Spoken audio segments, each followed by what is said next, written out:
달에 1,000만 원, 한 달에 1,000만 원만 딱 벌면 어떨까요? 정말 좋겠죠, 그죠? 쇼핑몰로 한 달에 1,000만 원 벌 수 있거든요. 그러면 이 한 달에 순수익 1,000만 원을 내기 위한 최소한의 매출이 얼마냐? 저는 그 매출이 딱 1억이라고 봅니다. 물론 우리가 매출 1억 원을 내면은 실제로 우리한테 남는 돈은 더 많아요. 그런데 뗄 거 다 떼고, 완전 다 떼고 최소한으로 1,000만 원 정도 남길 수 있는 그 매출액이 얼마냐 했을 때 그게 저는 월 매출 1억이라고 봅니다. 자, 그렇다면 월 매출 1억을 넘기려면 우리가 어떻게 해야 될까요? 여러 가지 방법이 있겠지만은 저는 광고를 해야 된다라고 말씀드리고 있어요. 그래서 제 유튜브 채널을 꾸준히 봐주고 계신 분들은 광고를 전부 다 돌리고 계실 거예요. 그런데 제가 봐온 많은 분들이 이 광고를 할 때 흔히 하는 실수들이 있다는 겁니다. 그게 한 5가지 정도가 있는데요. 오늘 그 5가지를 한번 짚어보려고 합니다. 첫 번째는 뭐냐면 인스타그램 게시물 홍보하기예요. 한번 들어보셨죠? 우리가 SNS를 해야 돼요. 우리 자사몰에 유입을 만들려면. 그렇게 해서 인스타그램에 들어가서 계정을 만들고 키웁니다. 그렇게 게시물을 올리다 보면은 우리 눈에 딱 들어오는 게 하나가 있어요. 게시물 홍보하기라는 파란 색깔 버튼이 우리 눈에 들어온단 말이에요. 그걸 누르면은 이 광고로부터 뭐 노출을 얼마 늘릴 수 있고 유입을 얼마 늘릴 수 있다 이런 설명들이 나오는데 그게 되게 매력적으로 생겼거든요. 그래서 광고에 대한 공부가 좀 부족한 분들은 일단 한번 돌려보자 해서 그런 광고를 많이 돌리고 계실 겁니다. 자, 그런데 그 광고 돌렸는데 매출이 나오던가요? 솔직히 잘 모르시겠죠? 매출이 나오는 것 같기도 하고 아닌 것 같기도 하고 이런 생각이 드실 겁니다. 이 광고는요 절대 하시면 안 됩니다. 왜 그런지 쉽게 설명드려볼게요. 이 인스타그램 게시물 홍보하기는 뭐랑 똑같냐면은 내가 파는 제품과 아무것도 상관이 없는 불특정 다수에게 전단지를 뿌리는 행위랑 똑같습니다. 그러니까 내가 어떤 제품을 팔고 있는데 그냥 마포역 5번 출구 앞에서 전단지를 마구마구 뿌려주는 겁니다. 그러면 그 전단지를 받은 사람들이 어떻게 해요? 그 전단지를 아유 저 안 볼래요 안 볼래요. 그리고 받았으면 막 꾸깃꾸깃해서 땅바닥에 버려버리고 막 이러잖아요, 그죠? 그 왜 그래요? 우리 제품이 필요 없는 타겟에게 보여졌기 때문에 그래요. 인스타그램 게시물 홍보하기는 이 타겟팅이 뾰족하지 않기 때문에 의미가 없다는 거예요. 대신에 전단지를 많은 사람들한테 뿌리니까 보긴 보겠죠. 그래서 실제로 팔로워가 늘어날 수도 있어요. 근데 그게 구매까지 이어지는 거랑은 엄연히 다른 문제라는 겁니다. 그래서 제대로 하려면 어떻게 해야 되냐면 메타 광고 관리자라고 검색을 해서 들어간 거기서 광고 세팅을 해 주셔야 돼요. 픽셀이 자사몰에 세팅된 상태에서. 자, 이렇게 하면 또 어려울 수 있으니까 어쨌든 픽셀이라는 개념이 필요하다 이 정도만 아시고 메타 광고 관리자에 들어가서 광고를 해야 된다 정도만 알고 계셔도 충분하실 겁니다. 이건 왜 그러냐면 아까 불특정 다수한테 뿌려진다고 했잖아요. 그런데 메타 광고 관리자에서 광고를 집행하면은 불특정 다수가 아니라 내 제품을 구매할 것 같은 사람을 광고가 찾아갑니다. 그러니까 전단지를 그냥 마포역 5번 출구에서 뿌리는 게 아니라 내 제품을 가장 잘 살 것 같은 집단이 모여있는 곳에다가 전단지를 뿌려주는 겁니다. 그러니까 구매로 이어질 확률이 어떨까요? 당연히 높을 수밖에 없는 거예요. 그래서 우리는 자사몰 인스타그램 광고를 한다고 하면은 무조건 메타 광고 관리자에서 집행을 해야 된다. 이거 기억해 주시고요. 두 번째로 한번 넘어가 볼게요. 두 번째는 뭐냐면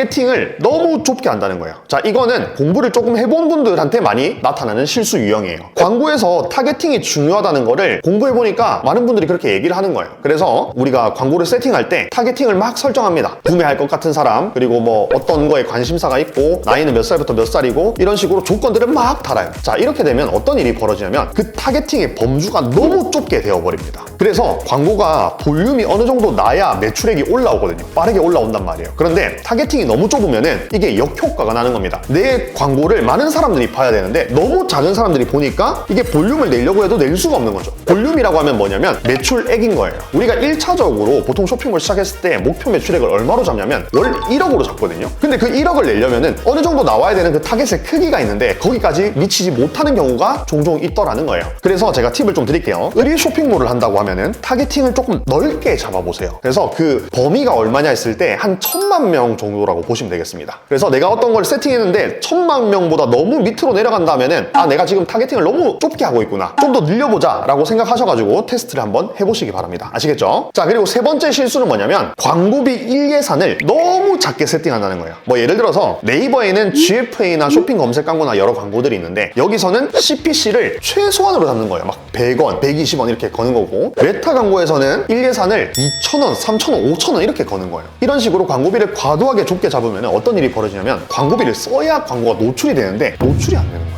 광고 소재를 부지런하게 세팅을 한다 하더라도 노출이 안 되니까 매출이 올라올 수 있을까요? 없을까요? 없다는 거예요. 그래서 일례사는 제품마다 다르겠지만 일반적으로 의류 쇼핑몰을 한다고 하면은 CPC 같은 경우는 300원에서 400원 사이 뭐 이렇게 잡아주시고요. 그리고 메타 광고 일례산 같은 경우는 일례산을 10,000원으로 세팅을 하는데 한 3일 정도는 봐주셔야 됩니다. 자, 이거 왜 그러냐면 머신러닝이라는 개념이 있어요. 근데 또 좀 어려워요, 그죠? 최대한 쉽게 설명드려볼게요. 뭐냐면 내가 파는 제품을 필요한 타겟이 누구인지를 찾아갈 때 학습이 필요하거든요. 그 학습이 머신러닝이에요. 근데 그 학습을 일례산 2,000원, 3,000원으로 해버리면은 어떨까요? 그 학습 양이 너무 작기 때문에 정확한 데이터를 산출하기가 어렵단 말이에요. 그래서 10,000원 정도로 3일은 테스트 해보셔야 어느 정도 테스트가 되었다, 유의미한 테스트 결과값이 나왔다, 이렇게 판단할 수가 있는 겁니다. 3만 원 돌렸는데 효율이 안 나왔어요. 그럼 어떻게 해야 돼요? 그럼 끄면 되는 거예요, 그냥. 그렇게 쉽게 생각하시면 되겠습니다. 자, 그래서 과도하게 작게 세팅하면은 노출이 안 되고, 노출이 안 되면 광고비 소진이 안 되기 때문에 매출을 올리기가 힘들다. 요거 기억해 주시기 바랍니다. 자, 그리고 네 번째 실수는 뭐냐면 광고 소재보다 어떤 광고 세팅에 조금 더 힘을 두는 경우입니다. 이것도 이제 공부를 조금 해보신 분들한테 많이 나타나는 실수인데, 우리가 이제 인스타그램이나 아니면은 뭐 유튜브나 이런 데서 공부를 조금 해보면은 광고 세팅이 되게 중요한 것처럼 많이들 얘기하십니다. 맞아요. 세팅에서 중요한 부분이 있어요. 그런데 광고 세팅보다 더 중요한 것은 사실 광고 소재거든요. 광고 소재라면은 영상 있잖아요. 그 영상 안에 어떤 시각 자료가 들어가고 어떤 말을 하고 뭐 이런 것들이 더 중요해요. 그런데 그것보다 이 세팅에 신경을 쓰는 경우가 네 번째 유형입니다. 이렇게 세팅에 신경을 쓰면은 아무래도 광고 소재에 힘이 없어지게 되거든요. 힘이 없어진다는 말은 무슨 말이냐면 광고 소재를 좀 대충 만든다는 뜻이에요. 자, 그렇게 되면은 중요한 게 뭐라고 했어요? 광고 소재라고 했는데 그 광고 소재를 대충 만들어 버리니까 세팅을 아무리 기깔나게 잘해도 소재가 별로면은 이게 효율이 나기가 힘들다는 거예요. 근데 이런 실수를 정말 많은 분들이 하고 계셨습니다. 그래서 세팅은요, 진짜 필수적으로 해야 되는 그런 기본적인 값들만 지켜주시면 돼요. 그 다음에 더 중요한 건 뭐라고요? 광고 소재라고요. 광고 소재. 제가 빌드업 테크트리에서도 말씀드린 적이 있는데 이 광고 소재에는 어떤 게 들어가야 된다고 했어요? 무조건 타겟이 들어가야 된다고 했어요. 그 제품을 필요한 사람이 누구인지를 염두에 두고 광고 소재를 만들어야 효율이 난다고 했어요. 그냥 사진 띡, 피팅컷 띡, 피팅컷 위에 그 텍스트 띡, 이런 것들은 이제 효율이 안 나요. 왜 그래요? 지금은 광고 과열 시장이에요. 쇼핑몰 하는 사람들이 너무 많아졌고 이제 그런 걸로는 돈을 벌 수가 없습니다. 광고 소재 만들 때 타겟팅 꼭 넣어주셔야 된다는 거. 그래서 세팅에 답이 있다기보다는 소재에 답이 있다. 이거를 꼭 기억해 주시기 바랍니다. 자, 마지막 다섯 번째, 제일 중요한 겁니다. 뭐냐면 광고에만 집착하고 상세 페이지는 신경 쓰지 않는 실수를 저지른다는 겁니다. 뭐냐면 광고 소재 기깔나게 만들고 세팅 기깔나게 했어요. 그래서 광고로 막 사람들이 온 거예요. 근데 랜딩 페이지라고 하는 이 상세 페이지에 피팅컷만 있다면